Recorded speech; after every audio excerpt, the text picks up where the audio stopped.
Chilling in another world with level 2 super cheat powers के episode 1 की शुरुआत में हम लोग देखते हैं रॉयल कैपिटल पालुमा को, जहाँ पर डेमी ह्यूमंस को मारकर उनसे काम कराया जा रहा है। तभी वहाँ हमारा मेन कैरेक्टर बानस आता है। वो डेमी ह्यूमंस का शुक्रिया करते हैं मदद करने के लिए और कहते हैं कि वैसे तो ये लास्ट कार्गो था, लेकिन शायद से बाद में और आ सकते हैं। वो डिपेंड करता है कि नेगोशिएशन कैसे जाती है।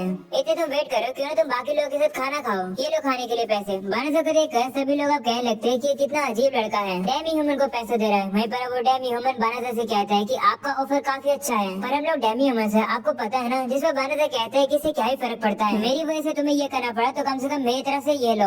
तब यहाँ पर एक लेडी आती है जो कि उस डेमी ह्यूमन से कहती है कि अगर बानस एक बार ऑफर कर देता है तो वो किसी से भी नो नहीं सुनता है। ये सुनकर वो डेमी ह्यूमन कहते हैं ठीक है, मैं जाकर खाना खाता हूँ अपने साथियों के साथ। वो ये बात अपने साथियों को भी बताता है। उसके साथी भी खुश होते हैं कि वो लोग डिनर करने के लिए जाएंगे और अब वो सभी लोग बानस का शुक्रिया करते हैं और कहते हैं कि आप हमेशा हमारे लिए काइंड रहते हैं। ऐसा बोलने के बाद वहाँ से चले जाते हैं। बानस भी देखता है कि लोग उसे काफी बुरे तरीके से देख रहे होते हैं। जिसे देखकर बानस कहते हैं कि इससे क्या ही फर्क पड़ता है कि तुम इंसान हो या फिर डेमी ह्यूमन, भले हम लोग क्या ही हो, क्या हम लोग दोस्ती नहीं कर सकते हैं। तो लड़की कहती है कि ये काफी ज्यादा नाइस आइडिया है, पर कैपिटल में से ज्यादा लोग नहीं है जो कि ऐसा ही सोचते हैं। ये सुनकर बानस थोड़ा सा दुखी हो जाता है। तभी वो देखता है कि वो तो ग्लो कर रहा है और अब जैसे वो लेडी पीछे मुड़ के देखती है, वो देखती है कि बानस तो वहाँ पर होता ही नहीं है। बानस अब हमसे कहते हैं कि मुझे नहीं पता कि मुझे चूज क्यों किया गया, मुझे बस ये पता है कि मैं अब एक न्यू दुनिया में हूँ। बानस की जैसे आँख खुलती है, वो देखते हैं कि उसे समन किया गया है। एक बंदा कह रहा होता है कि 198 हीरो कैंडिडेट की समनिंग सक्सेसफुल हो गई है। बानस पूछते हैं कि मैं कहाँ पर हूँ, जिस पर एक बंदा बताता है कि मैजिकल किंगडम ऑफ क्लाई रोड है और तुम हीरो कैंडिडेट हो। ये सुनकर बानस कहते हैं कि शायद सबको गलतफहमी हुई है, मैं तो एक मर्चेंट हूँ। तब वो बंदा कहता है कि डार्क आर्मी के साथ हमारी काफी समय से बैटल चल रही है, इसलिए हम लोग अलग अलग वर्ल्ड से पोटेंशियल हीरोज को समन कर रहे हैं इस होप में कि डार्क आर्मी के अगेंस्ट में हम लोग जीत सके। जिसके बाद वो लोग बानस की एबिलिटीज को चेक करते हैं। एक क्रिस्टल के ऊपर हाथ रखे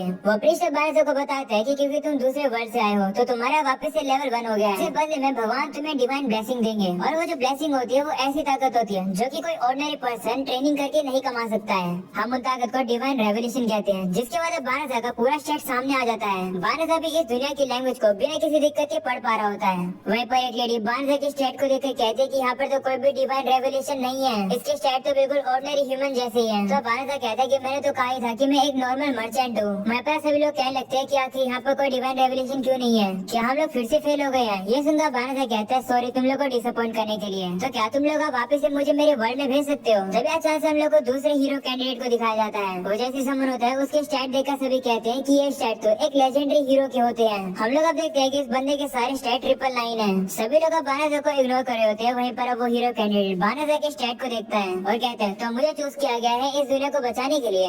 तो बाकी सभी लोग भी उसके पास आते हैं और कहते हैं हाँ ग्रेट हीरो, प्लीज हमें बताओ। जिसके बाद वो सभी लोग इस बात को किंग को बताने के लिए चले जाते हैं। वहीं पर सभी लोग बानस को इग्नोर कर रहे होते हैं। अगले सीन में किंग को दिखाया जाता है जो कि उस हीरो का शुक्रिया करता है इस वर्ल्ड में आने के लिए और वो डिक्लेयर कर देता है कि ये बंदा इन लोगों का हीरो है। ये सुनकर सभी लोग काफी खुश हो जाते हैं। जो सीधा बानस कह रहा होता है कि कोई भी मेरी बात सुन ही नहीं रहा है, ये मैजिकल किंगडम क्लाई रोड है, मैंने कभी भी ये नाम नहीं सुना है, इसका मतलब सही में ये दूसरा ही वर्ल्ड है। मुझे कैसे भी करके इन लोगों को मनाना होगा मुझे वापस मेरे घर पे भेजने के लिए। अगले सीन में कुछ नाइट आप बानस को कैरेज के अंदर फेंक देते हैं और कैरेज चल जाती है। बानस कह रहा होता है कि आखिर मेरे साथ क्यों हो रहा है। इसके बाद हम लोग को बानस की और प्रीस्ट की बातें दिखाई जाती है। वो प्रीस्ट बानस से कहते हैं कि जिस गेट के थ्रू तुम्हें समन किया गया है वो ऑलरेडी बंद हो गया है और वो दोबारा ओपन नहीं हो सकता है, और क्योंकि हम लोग तुम्हें तुम्हारे ओरिजिनल वर्ल्ड में नहीं भेज सकते हैं। ये चीज दिखाता है कि हमारे नेशन एक फेलियर है, इसलिए हम लोग तुम्हें स्पेशल परमिशन दे रहे हैं डेलावेयर फॉरेस्ट में रहने के लिए जो कि साउथ में है। तुम वहाँ पर रहकर अपनी जिंदगी जियो और जो भी ये गलती हमसे हुई है तुम ये बात किसी को भी नहीं बता सकते हो, ये स्ट्रिक्टली फॉरबिडन है। अगले में बानस अपने कैरेज ड्राइवर से कहते हैं कि क्या मैं तुमसे बात कर सकता हूँ, जिस पर वो कहते हैं नहीं मुझे तुमसे बात करने के लिए मना किया गया है। तो बानस कहते हैं कि ऐसे मत करो, मैं काफी दूर से आया हूँ, इस कंट्री के बारे में भी मुझे नहीं पता, तो थोड़ा सा तो बता दो। क्या तुम किंग के साथ स्लेव कॉन्ट्रैक्ट में हो, क्योंकि जिस वर्ल्ड से मैं आया हूँ वहाँ पर डेमी ह्यूमंस और इंसानों के बीच में जो कॉन्ट्रैक्ट होते हैं वो कॉमन है। तो वो बंदा हंस के कहते हैं कि तुम्हारी दुनिया तो काफी बुरी जगह है, मैं स्लेव नहीं हूँ, मुझे सैलरी दी जाती है लेकिन सैलरी मेरी इतनी हाई नहीं है। इस कंट्री में फर्क नहीं पड़ता कि कौन ह्यूमन है और कौन डेमी ह्यूमन है। जिसके बाद बानस उससे डेलावेयर फॉरेस्ट के बारे में पूछ रहा होता है, पर वो बंदा खिड़की बंद कर देता है और कहता है कि हम लोग और बात नहीं करेंगे। ये सुनकर बानस डिसअपॉइंट हो जाता है और वो नीचे बैठ जाता है और वो उन्हीं लोगों को याद करता है और कहता है कि शायद से ये दुनिया इतनी बुरी नहीं है क्योंकि यहाँ पर डेमी ह्यूमंस को इक्वली ट्रीट किया जाता है। अगले सीन में हम लोग देखते हैं ब्रीजिंग ब्रिज आते हैं। वो बंदा बानस को बताता है कि डेलावेयर फॉरेस्ट यहाँ से सामने है और किंग ने मुझे तुम्हें ये देने के लिए कहा था। उस चीज को लेकर बानस कहते हैं कि ये तो बॉटमलेस बैग है। तो बंदा कहता है हाँ इस बैग में तुम्हारे लिए एनफ पैसे होंगे और खाना होगा जिससे कि थोड़े दिनों के लिए तुम्हारा काम चल जाएगा। मैं अब जा रहा हूँ, वैसे तुम केयरफुल है ना, क्योंकि मैंने र्यूमर सुने हैं कि इस पार्ट के आसपास डार्क आर्मी घूम सुनती है, मेरी एडवाइस लो, अगर तुम मरना नहीं चाहते तो जल्दी से जल्दी यहाँ से निकल जाना। ऐसा बोलने के बाद वो बंदा वहाँ से चला जाता है। मेरे पापा बानर से कहते हैं कि ये तो कह रहा था कि मैं यहाँ से जल्दी भाग जाऊँ, लेकिन मुझे पता नहीं है कि मैं कहाँ जाऊँ। जिसके बाद बानर था उस बैग को ओपन करता है और कहते हैं कि ये तो अच्छी बात है कि इस वर्ल्ड में भी बॉटमलेस बैग वैसे ही काम कर रहा है जैसे मेरी पुरानी दुनिया में काम किया करता था। वो अब उसमें से तलवार निकाल लेता है और कहता है कि ये तलवार अच्छी लग रही है लेकिन थोड़ी सस्ती सी लग रही है। तभी पीछे की तरफ उसे कुछ स्लैम दिखते हैं, जिसे देखकर बानर से कहते हैं कि ये तो इस वर्ल्ड के अंदर भी है। मेरे वर्ल्ड में ये लोगों के ऊपर हमला नहीं करते थे तो शायद से ये भी हमला नहीं करेंगे। तभी हम लोग देखते हैं कि अचानक से वो स्लैम बानर के ऊपर हमला कर देते हैं। बानर से बेटा अपनी तलवार चलाकर उन्हें खत्म कर देता है। तभी वो देखता है कि इतने में ही उसकी तलवार टूट चुकी है और अब उसके सामने एक नोटिफिकेशन आता है जिसमें लिखा होता है कि तुम्हारा लेवल बढ़ गया है। बानर जब कहते हैं कि मेरा लेवल 2 हो गया है, शायद से ये इस स्लैम्स को मारने की वजह से हो गया है। वो देखते हैं कि उसके सभी एबिलिटीज के ऊपर एक इन्फिनिटी का मार्क लगा हुआ है। बानर अब वॉइस गाइडेंस को भी ऑन कर देता है। आवाज अब उसे कहती है कि क्योंकि तुम्हारा लेवल अप हुआ है तो तुम्हें कुछ मैजिक स्पेल्स भी मिल रही है, बिना विंडोज का यूज करके तुम इन्हें एक्टिवेट कर सकते हो। सब स्किल बानर के सामने आ जाती है, जिसे देखकर वो हैरान हो जाता है और कहते हैं कि एक एक करके दिखाओ। वो अब देखते हैं कि उसके बॉटमलेस बैग के ऊपर location tracking मोस्टर ल्यूरिक force recovery spell लगी हुई थी, जिसे देखकर वो समझ जाता है कि तो इसलिए स्लैम्स मेरे ऊपर हमला कर रही थी। वो अब कहते हैं कि मेरा वेपन भी यूजलेस है, इसका मतलब किंग चाहते हैं कि मैं जल्दी से मर जाऊं। वो आवाज अब उसे कहती है कि क्या तुम सभी स्पेल्स को अपने बैग से हटाना चाहते हो, जिसमें बानर से कहते हैं हाँ ऐसा करो। ये सुनकर सभी स्पेल उसके बैग के ऊपर से हट जाती है। बानर सब कहते हैं कि वो लोग क्या करने की कोशिश कर रहे हैं। उन लोगों ने बैग के ऊपर ऐसा मैजिक लगाया जो कि इजीली हट गया। चलो इस बात को छोड़ते हैं, अभी मुझे एक सेफ जगह ढूंढनी होगी जिससे कि मैं अपने आप को प्रोटेक्ट कर सकता हूँ। वो जंगल की तरफ जाने लगता है, तभी उसे एक वार्निंग मिलती है कि डेलावेयर फॉरेस्ट के अंदर काफी हाई कंसंट्रेशन में मैग्नीशियम है। बानर से पूछते हैं कि वो क्या होता है, जिस पर आवाज बताती है कि मैग्नीशियम एक जेनेरिक टर्म है लिक्विड और गैसीय सब्सटेंस की जो कि डीमन से निकलती है और मैग्नीशियम इंसानों को नुकसान पहुंचाती है। क्या तुम फॉरेस्ट को प्यूरिफाई करना चाहते हो? ये सुनकर बानर से कहता है कि अगर तुम ऐसा कर सकते हो तो तुम्हें करना चाहिए, क्योंकि उन लोगों ने मुझे यहाँ पर रहने के लिए कहा है तो मुझे यही रहना होगा। तब आवाज अब उसे कहती है कि इस स्पेल को यूज करने में तुम्हारा 1/3 मैजिक लगेगा। तो बानर से कहते हैं ठीक है, वैसे भी इससे फर्क नहीं पड़ता कि मेरे पास कितना मैजिक है। वो अब उस स्पेल को एक्टिवेट करते हैं और अब वहाँ पर काफी तेज लाइट आती है जो कि अब पूरे फॉरेस्ट को ही प्यूरिफाई कर देती है। बानर अब हैरान होता है और कहते हैं कि ये लाइट क्या थी, पर लगता नहीं है कि कुछ भी बदला है। तभी अब वो आवाज उसे कहती है कि तुम्हारा लेवल बढ़ गया है। वो आवाज उसे बार बार कहती है कि तुम्हारा लेवल बढ़ गया है। इतना ज्यादा लेवल अप होते हुए देख बानर काफी हैरान हो जाता है। अगले सीन में हम लोग पहले प्रिंसेस को देखते हैं जो कि किंग से कहते हैं कि आपने ये काफी गलत किया। वो हीरो कैंडिडेट जो कि अपने दुनिया में वापस नहीं जा सकता है हमारी गलती की वजह से, और अब आपने उसे डेलावेयर फॉरेस्ट में फेंक दिया। अब ये है कि डार्क आर्मी ने अपनी फ्रंट लाइन बेस को वहाँ पे सेटअप कर लिया है। तब किंग कहते हैं कि वो कैंडिडेट कूड़ा था, वो हीरो नहीं बन सकता है। तब यहाँ पर एक बंदा आता है और किंग को बताता है कि अभी अभी हमने सेंस किया है कि जो हाईएस्ट होली मैजिक प्यूरिफिकेशन है उसका अभी अभी यूज हुआ है। ये सुनकर किंग कहते हैं कि अभी अभी गोल्डन हेयर वाले हीरो डीमन आर्मी को हराने गए हैं तो शायद से उन्होंने ही ये स्पेल का यूज किया होगा। वो कितने कमाल के हैं, उनके पास हाई लेवल होली मैजिक है। मैंने टैलेंटेड पर्सन को चूज करा। तो वो बंदा कहते हैं नहीं, गोल्डन हेयर वाले जो हीरो है वो साउथ की तरफ गए हैं, पर वो जो प्यूरिफिकेशन स्पेल है वो डेलावेयर फॉरेस्ट में यूज करी गई है जो कि नॉर्थ में है। ये सुनकर किंग और प्रिंसेस काफी ज्यादा शॉक हो जाते हैं। दूसरी तरफ हम लोग बानर को देखते हैं जिसका लेवल बढ़ के 369 हो गया है। वो कहते हैं कि मैं तो किसी मॉन्स्टर को मारा भी नहीं, मेरा लेवल इतनी जल्दी कैसे बढ़ गया। ऐसे इस वर्ल्ड में बस मैजिक यूज करने से ही लेवल बढ़ जाता है और ये अजीब सा सिंबल अभी भी मेरे स्टैट के अंदर ही है। आखिर क्या चल रहा है? मैं अपनी लेवल अप होने वाली नोटिफिकेशन को बंद कर देता हूँ। ऐसा करने के बाद बानर अफसोस है कि उसके पास कितना मैजिक बचा है। वो अब चेक करता है और देखते हैं कि उसका जो मैजिक कम हुआ था वो वापस से रीजनरेट हो जाता है, जिसे देखकर वो कहते हैं कि तो कुछ सेकंड्स में ही रिस्टोर हो गया। इसका मतलब मेरी मैजिक कैपेसिटी सही में काफी कम है।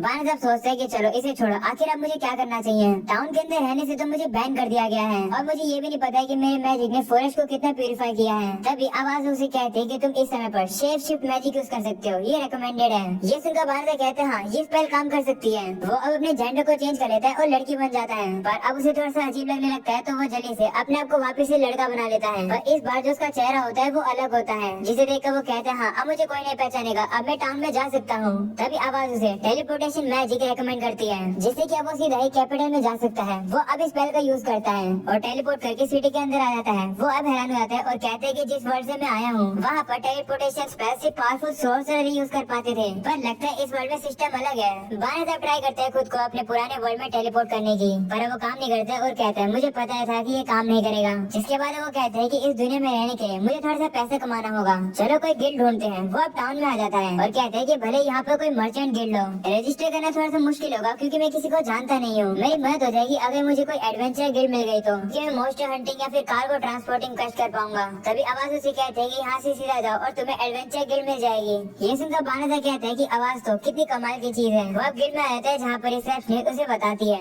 कि हम लोग एडवेंचर एडवेंचर्स को उनके अकम्प्लिश के बेस पर रैंक देते हैं। जैसे जैसे तुम्हारी रैंक बढ़ेगी तुम्हें अच्छे रिवॉर्ड्स मिलेंगे और तुम मुश्किल क्वेस्ट को भी एक्सेप्ट कर पाओगे। जो लोग गिल्ड के साथ रजिस्टर करते हैं वो एलिजिबल हो जाते हैं रिजर्व फंड और कंपनसेशन को रिसीव करने के लिए। क्या रजिस्टर करना चाहोगे? ये सुनकर बानाज़ा सोचता है कि मेरी पुरानी दुनिया में भी गिल्ड ऐसे ही काम करती थी। वो कहता है हाँ मैं रजिस्टर करूंगा। ये सुनकर रिसेप्शनिस्ट उसे कहती है कि तुम्हारा नाम क्या है? तो बानाज़ा अब उसे कहने वाला होता है कि मेरा नाम बानाज़ा है, लेकिन तभी वो रुक जाता है और कहते हैं कि मेरा नाम फ्लियो है। बानाज़ा बताता है कि फ्लियो उसके एक डॉगी का नाम था जो कि पहले उसके पास हुआ करता था। हम लोग अब देखते हैं कि फ्लियो का रजिस्ट्रेशन पूरा हो जाता है। फ्लियो अब क्रश को ढूंढने लगता है और कहते हैं कि मुझे जल्दी से जल्दी पैसा कमाना है, पर शायद से मैं ज्यादा बड़े रिवॉर्ड नहीं पा सकता हूँ क्योंकि मेरा लेवल अभी कम है।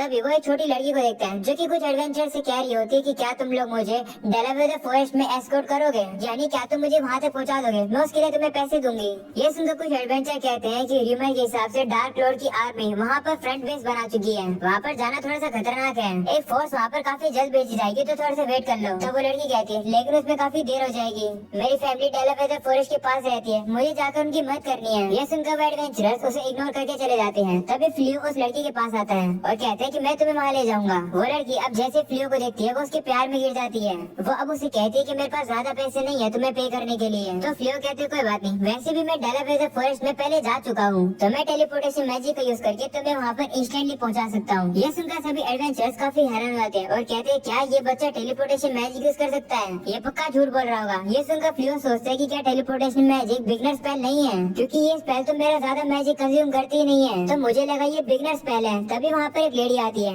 जो कि फ्लियो की गर्दन पर तलवार रखकर उसे कहती है कि छोटी बच्ची से दूर हो जाओ, मैं रॉयल नाइट्स की बेली रोजा हूँ, मैंने सुना कि तुम टेलीपोर्टेशन मैजिक यूज कर सकते हो, लेकिन लगता नहीं है कि तुम इतने स्किल्ड हो कि तुम एक एडवांस स्पेल यूज कर सकते हो। आखिर तुम क्या चाहते हो? वहीं पर बेली रोजा की दूसरी साथी कहने लगती है कि लड़का शायद से इस लड़की को किडनैप करना चाहता है या फिर ये एक पीडोफाइल है। ये सुनकर फ्लियो सोचता है कि मैं नहीं चाहता हूँ कि कैसे के लोगों का अटेंशन मुझ पर आए, ये लोग के शक को मुझे ठीक करना होगा। वो अब उन लोगों से कहता है कि अगर तुम लोग का शक हो रहा है तो तुम लोग भी हमारे साथ आओ, मेरा नाम फ्लियो है। ये सुनकर सभी लोग एक गली में आ जाते हैं। बेली रोजा फ्लियो से कहती है कि यहाँ पर हमें कोई भी नहीं देखेगा, अब अपनी पावर दिखाओ, अगर तुमने कुछ भी गड़बड़ी करने की कोशिश करी तो मैं तुम्हें मार दूंगी।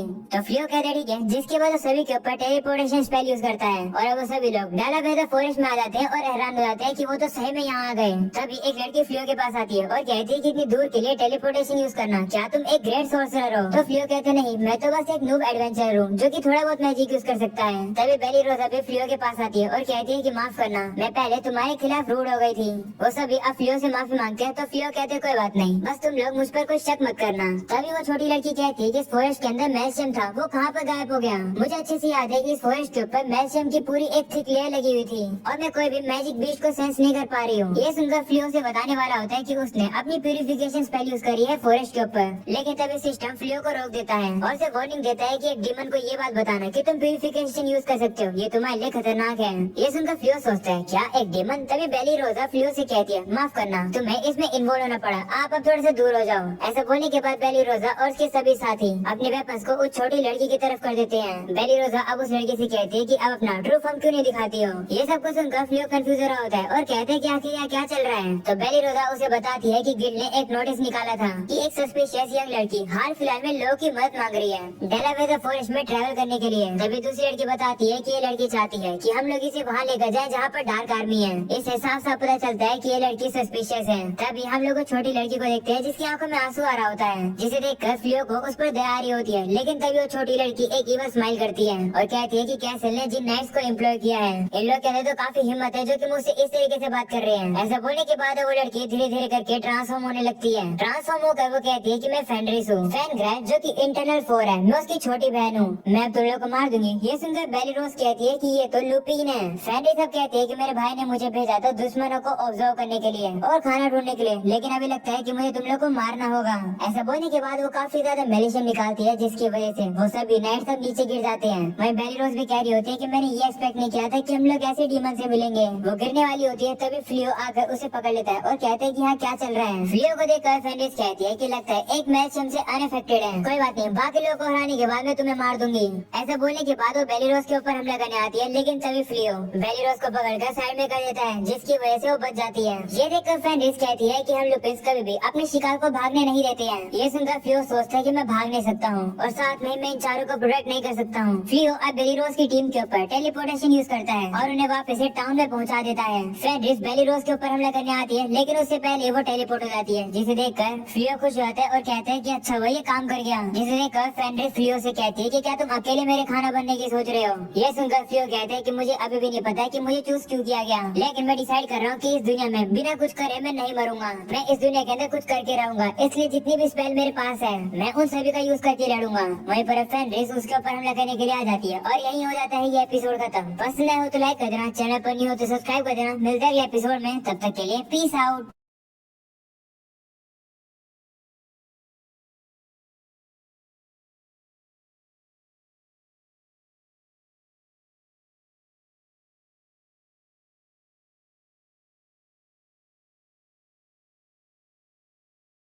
इतना ही, मिलते हैं अगले एपिसोड में, तब तक के लिए पीस आउट।